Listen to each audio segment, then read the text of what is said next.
Quero pensar um pouquinho com você sobre a fé que amadurece. Aliás, a fé amadurece, porque não há outra forma de sermos amadurecidos na nossa vida com Deus se não for a partir da fé que desenvolvemos e da fé que a desenvolvemos a cada dia. Ou seja, o quanto mais evoluímos em fé, mais maduros nós somos no nosso relacionamento com Deus, na resposta ao que Deus espera de nós. Então, a fé que fortalece, a fé que edifica, ok? Então, quero pensar um pouco sobre isso. Quero começar lendo, então, a partir do primeiro versículo, do primeiro capítulo de Abacuque. O peso que viu o profeta Abacuque. Até quando, Senhor? Clamarei eu, e tu não me escutarás. Gritarei violência, e não salvarás. Por que razão me fazes ver a iniquidade e ver a vexação?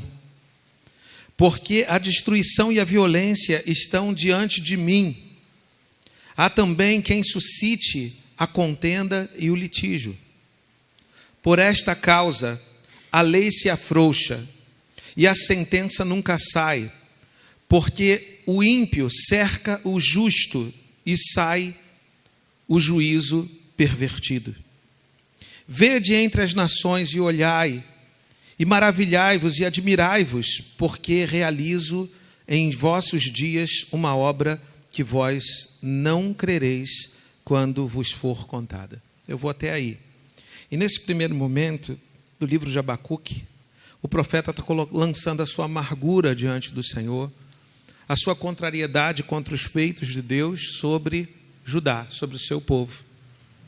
O profeta está vendo um exílio que se agiganta, que chega rápido sobre a vida do povo. Ele começa a enxergar que esse exílio é cada vez mais difícil de ver saída para ele, para tentar evitá-lo. É muito difícil. E Abacuque então coloca o seu coração diante de Deus, começando a escrever, dizendo: o peso que viu o profeta Abacuque. Até quando, Senhor? Até quando? Eu imagino quanto apertado estava o coração de Abacuque, porque certamente seus inimigos já se agigantavam e já tomavam conta do juízo que era exercido no meio do seu povo. E uma nação subjugada, ela é uma nação enfraquecida em todos os seus valores, acaba fraquejando em todos os seus valores, porque a gente sabe que aonde há a necessidade, aumenta todo tipo de situações que a miséria traz, e a miséria é fomentadora da violência, a miséria é fomentadora da corrupção, a miséria é fomentadora de todas as coisas ruins. Apesar de não ser muito simpático a muitas coisas do governo passado, mas havia uma coisa que não se conseguiu nesse país ainda, esperamos que, quem sabe um dia nossos olhos possam ver, mas um dos slogans que teve o nosso Brasil era: um país rico é um país sem fome. Mas não é só rico, não. Um país sem fome não é só um país rico, mas um país sem fome é um país com menos violência doméstica, com menos famílias diluídas, com menos violência bélica, né, como a gente vê em tantos lugares do Brasil, de armamentos e tal. Então, num país onde há a miséria, é uma nação sofrida de tantos outros males, e o profeta começa a narrar, então, o seu clamor, né, e uma vez que ele entendia que Deus não queria escutar nem que ele gritasse. Gritarei violência e não salvarás, é o inquietamento dele. Depois ele começa a falar sobre outras questões. Ele começa a falar que por conta do que havia de se abater, já começava a haver também dissoluções entre as pessoas, entre as próprias organizações nacionais, não é difícil da gente entender isso, havia dissensão, e ele começa então a levantar que começa ali uma causa, as causas começam a ser julgadas injustamente, ou seja, no momento de miséria, quando essa miséria atinge até as autoridades do povo, porque é isso que aconteceu. Antes o povo, Judá, foi se vendendo aqui e acolá antes do exílio se estabelecer de vez. E nessa vendição do que era ela, também a justiça se corrompeu. Também. E aí Abacuque então levanta o seu clamor, mas ele começa a falar, e por isso nós paramos aqui, ele começa a ouvir de Deus, mesmo mediante seu clamor, que Deus de alguma forma estava fazendo uma grande obra.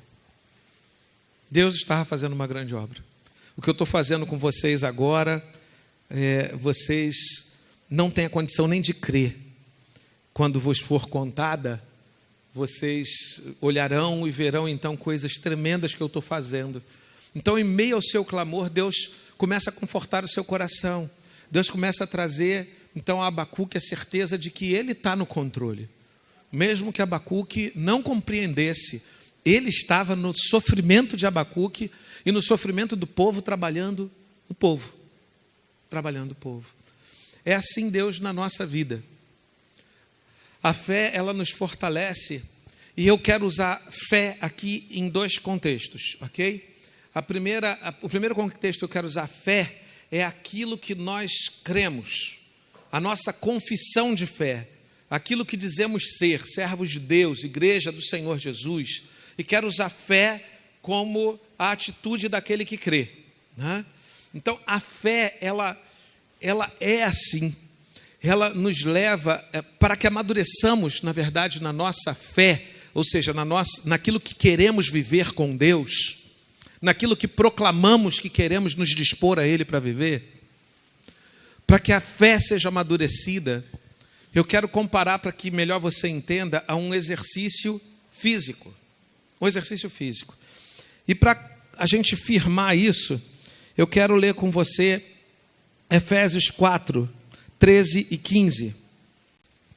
E nós vamos ver então nesse texto que Paulo, falando sobre a edificação do corpo, ele então chega à conclusão de que, na verdade, a igreja existe para que todos os que fazem parte dela sejam amadurecidos e fortificados e preparados para a batalha espiritual que desencadeia nesse mundo desde que o pecado entrou nele. E nós somos fortalecidos uns pelos outros em Cristo Jesus e por obra do Espírito Santo.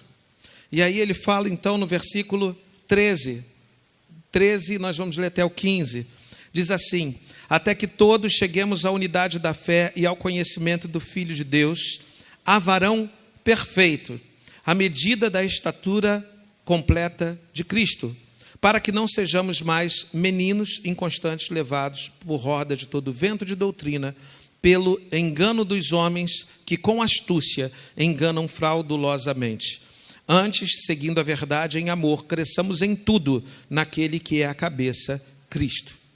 E aí então, nós vemos Paulo comparando a nossa vida como a vida de guerreiros, porque na verdade, quando o texto fala aqui sobre varão perfeito, o termo no grego traz a clara compreensão de que ele está falando de pessoa capacitada, e um termo usado muito dentro da linguagem dos exércitos, na linguagem marcial, né? Ou seja, de homem preparado para a batalha. É disso que o texto fala aqui, de pessoas aptas ao bom combate, perfeitos em Cristo nesse sentido, prontos a combater o mesmo combate de Cristo.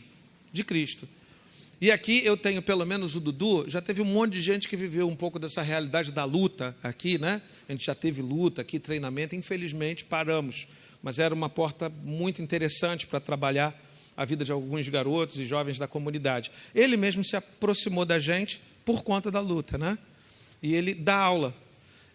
E ele sabe que para que você tenha um soco devastador, esportivo, tá, gente? Mas para que você tenha um soco devastador, você não aprende a socar fazendo meditação, entendeu?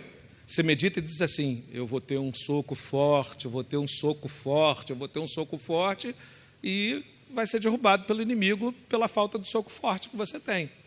Então não é meditação.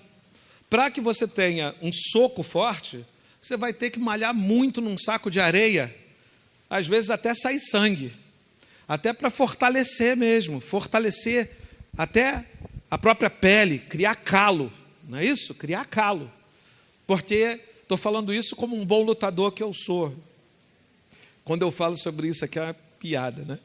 Eu lutei Kung Fu quando eu era adolescentezinho, aos meus 12 anos de idade. Eu sou encarnado até hoje com Karate Kid aqui dentro pela garotada, entendeu? Mas é assim mesmo, ou seja, se você não fortalecer com o exercício, se você não se desgastar, se não doer, não vai melhorar. A gente vai para a academia malhar, coisa que eu já fiz várias vezes e deixei também de fazer todas elas, né?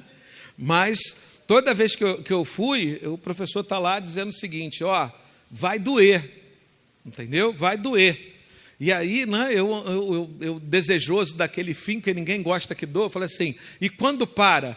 Aí o professor assim, nunca, se parar de doer, parou de manter forma, filho. Então, para manter a forma, vai doer sempre, você começa a acostumar com a dor, né? Porque se parar de doer, tem alguma coisa errada, você parou de evoluir. Então, vai doer sempre, não tem jeito. Você aprende a conviver com o exercício e com o desgaste que ele traz. Você aprende a conviver, mas se não doer, não tem crescimento, não tem avanço e não tem preparo que chegue. Na fé é a mesmíssima coisa. Ou seja, nós somos fortificados, como Paulo diz lá em Colossenses 1:24, né, que pode ser projetado aqui. Colossenses 1:24, Paulo vai dizer o seguinte, que ele se regozija nas aflições de Cristo. Na fé não é diferente desse exemplo físico. Ou seja, se não fora as aflições, não haveria crescimento da igreja. Até porque o nosso maior exemplo, e o nosso exemplo, não o maior, mas o nosso exemplo sofreu e padeceu para encontrar a vitória por nós, em nosso lugar. Então, se ele é o modelo para as nossas vidas, nós temos que aprender a lidar com as aflições. E Paulo vai ainda mais longe. Aquilo que eu não fiz na academia, né? Não quis sofrer, desisti, não é isso? Paulo, na vida espiritual, foi até o fim. E mais do que isso, ele acostumou a lidar com as dificuldades que servir a Cristo lhe impunha, assim como impôs ao próprio Cristo. E ele diz assim, eu me regozijo. Ou seja, regozijo-me agora no que padeço por vós. E na minha carne cumpro o resto das aflições de Cristo pelo seu corpo, que é a igreja. Paulo entendeu que não tinha outro jeito de avançar na proposta de vida que Deus tinha para ele, senão passar pelas angústias, passar pelas aflições, passar pelas necessidades, pelas privações, e no caso dele, isso até a morte como o seu Senhor, e onde foi decapitado. Isso não antes de passar por tribulações de toda espécie. Isso não antes de passar por chicotadas e prisões e privações. Então ele diz que ele aprendeu, olha só, o avanço desse bom combate, aprendeu a ter alegria nas aflições. Alegria nas aflições. Eu escolhi falar sobre isso porque eu sei que nós passamos momentos de aflições em muitos de nós, ligados às nossas famílias, né, amigos. Nós vivemos alguns momentos de muita aflição e tribulação. E, obviamente, também que o papel do pastor é falar sobre a necessidade da igreja. E a necessidade constante da igreja é o seu crescimento na fé. Mas, nesse momento, eu sinto que a gente precisa ser confrontado com essa palavra. Porque nós precisamos entender em todas as nossas tribulações e todos os nossos sofrimentos, Deus está fazendo uma obra em nós. Deus está realizando uma obra em nós. E Ele deseja completá-la e é fiel para completá-la segundo a sua palavra. Então nós precisamos enxergar. Podemos continuar gritando se for necessário, clamando se for necessário, colocando as nossas necessidades emocionais, físicas, espirituais, mas também não deixando de ver. E é aí que é o problema. O problema não é a dor, é quando a gente perde o foco em Cristo, é quando a gente perde o propósito. Um lutador que é um esportista, por exemplo, e a gente citou ali a luta, expressa esse combate, ele está ali, ele está sofrendo, olha para a orelha desse garoto, se esse negócio não é doído, é complicado ter uma orelha assim, eu acho que daqui a pouco ele nem orelha vai ter mais, né? É doído, é complicado, Mas quando você olha para o teu objetivo e você diz assim, como esportista, eu quero dar o meu melhor, eu quero ser um exemplo, eu quero falar ao mundo, e oportunidades são abertas a partir também disso. Aliás, o esporte é um dos maiores canais de evangelização que tem no mundo. Uma das questões que mais abre porta, até em países que são fechados para a fé, é muitas vezes a forma do evangelho chegar. E aí quando você coloca, não, pelo meu objetivo, para ganhar esse campeonato, e você coloca isso no coração, aí pode vir a dor que for, pode vir o sacrifício que for, pode vir o que for, porque o propósito faz a gente seguir firme. Faz a gente seguir firme. Então não é o choro, a gente pode chorar. A gente vai ter sempre motivos para chorar. Não são dificuldades. Tão certo quanto a luz do dia é que o dia traz as suas dificuldades. A cada dia basta o seu mal. Nós somos alertados contra isso. E o Senhor Jesus disse, no mundo tereis aflições. Tem de bom ânimo. Ele não falou assim, no mundo tereis aflições, mas vocês que são meus não vão passar por isso. Não, ele estava falando para os seus. No mundo tereis aflições, mas tem de bom ânimo. Eu venci o mundo. O negócio é saber como é que ele venceu. O que ele venceu foi na cruz, né? Então a gente quer pegar essa palavra e quer vencer antes da cruz. A gente não entende que talvez a vitória nossa não seja vista nesses tempos. Muitas das vitórias que nós buscamos, Abacuque não viu essa vitória. Muito provavelmente. Ele não viu. Próprio que a gente está falando aqui. O que ele viu foi cativeiro. Isso ele viu. Mas ele não viu o que ele esperava. Sabe por quê? Mas ele viu, ele entendeu que havia algo melhor. Havia algo melhor para se esperar do que uma vitória visível.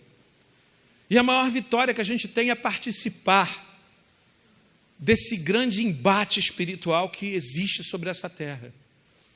E nós trabalharmos e pelo menos cumprirmos bem a batalha que nos foi confiada a participar. A guerra já foi ganha em Cristo Jesus. Essa batalha é muito louca de se entender, porque ela já foi vencida na cruz e ainda assim nós somos aqueles que foram escolhidos para continuar lutando, mesmo sabendo que a vitória é garantida.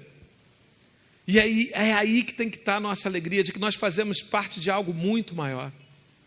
Sabe, Deus está envergonhando o diabo a cada dia, e a gente foi chamado para fazer parte disso, porque viria aquele que pisaria na cabeça da serpente, e a feriria, mas ela também o feriria no calcanhar, e ele foi ferido na cruz, mas não foi vencido.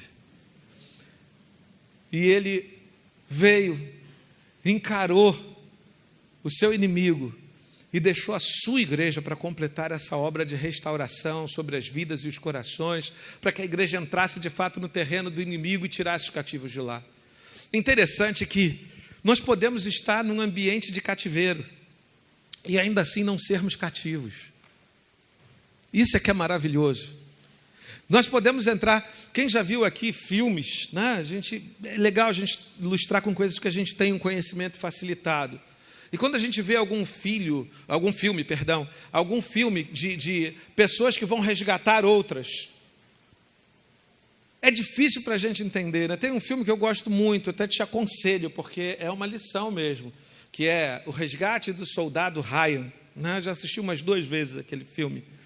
O interessante é que a maioria dessas histórias, e o Soldado Ryan é um relato real, tá? Baseado em fatos reais, tá ok? Mas a maioria dessas situações de resgate, em situações difíceis de guerra, vai um pelotão inteiro para morrer, para resgatar um. Aí você não entende, né? Você não entende, às vezes, se você parar para entender a lógica, morrer 20, 30 para resgatar um, porque eu posso morrer batalhando no terreno do inimigo, mas eu morro livre. Eu morro livre, mas aquele que está lá está cativo, e ele precisa ser liberto. Então, se for preciso eu entregar a vida, que eu tenha a hombridade, que eu tenha a verdade na minha disposição de servir, para entregar a minha vida por aquele que está cativo. E se isso for preciso eu tombar no terreno do inimigo, que eu tombe por lá, porque eu vou tombar livre. Eu vou tombar livre. Então, as dificuldades que servir fielmente ao Senhor podem trazer à minha vida, são dificuldades aceitáveis e está dentro do contrato, está dentro do programa, está dentro do programa. Eu posso padecer, para continuar vivendo aquilo que Cristo viveu. Eu posso padecer. E aí Abacuque então começa a falar sobre isso, mas ele contempla e Deus começa a responder no seu coração, desde a sua inquietação de que, olha, eu estou fazendo um negócio grande aí. Eu estou fazendo. Que vocês vão ter dificuldade até de entender e de acreditar. Mas eu estou fazendo um negócio grande. Sabe, Abacuque então silencia o seu coração. E aí ele vai lá para o final, né, para o capítulo 3 de Abacuque, mas antes disso eu quero pensar um pouco ainda em Efésios aqui. Vamos ficar aqui por enquanto. São os sofrimentos que separam os homens dos meninos, né, ou as mulheres das meninas. São os sofrimentos. Não são outras coisas. É isso que separa homens de meninos. Não é assim? Mais uma vez, aproveitando o próprio contexto que Paulo quis usar, a própria figura que Paulo quis usar quando usou essa palavra de perfeitos, né? Ou seja, diante da batalha, você vai ver gente morrida, escondida atrás de uma pedra o tempo todo. Tem a galera que gosta de joguinhos aqui, né? Não vou fazer propaganda não, mas tem um aplicativo aí que a galerinha mais nova gosta de tiro, o pessoal daqui, né? De guerra, né? Tal. E tem aqueles que já entram no jogo para entrar atrás da primeira pedra e ficar lá até esperar todo mundo morrer. E aí ele acha que ele é vencedor, né? Ele é o que sobrou, escondido atrás da pedra, né? Eu confesso que é a minha própria tática, mas no paintball, quando eu vou, né? Mas porque é complicado. Pastor jogando paintball é um negócio sério, né? Porque normalmente, até por instinto, vira alvo, né? Até por instinto. É a hora! Né? Então, é o meu estilo, né? É o meu estilo. Moita, pedra, né? Não é muito honroso não, tá, gente? Mas só no paintball, na fé é um pouco diferente, eu creio. Né? Mas a gente vê isso na guerra, no campo de batalha, gente que se esconde, sabe? E permanecer vivo não é o que te faz vencedor. Não é o que te faz vencedor. Não é se escondendo da batalha que você pode ser tido entre os vencedores, não. Você é tido entre os vencedores quando você entende uma missão e trabalha por ela, se expondo e assumindo todos os riscos para cumprir aquilo que você recebeu como missão.